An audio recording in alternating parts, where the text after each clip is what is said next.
ఆయన సృష్టించిన జనం మీద లేదా, ఇరాన్ మీద లేదా, ఇరాక్ మీద లేదా,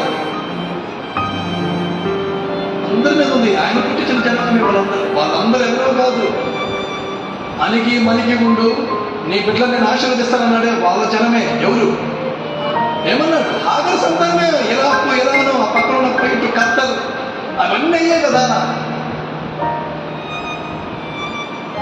ఎడారిలో చుక్క నీళ్ళు లేవు, కార్లు కొట్టుకెళ్తున్నాయి. నిన్న దుబాయ్లో భయంకరమైన రైలు, హైదరాబాద్లో బీభత్సమైన వర్షం, వడగండ్ల వర్షం పడతారు.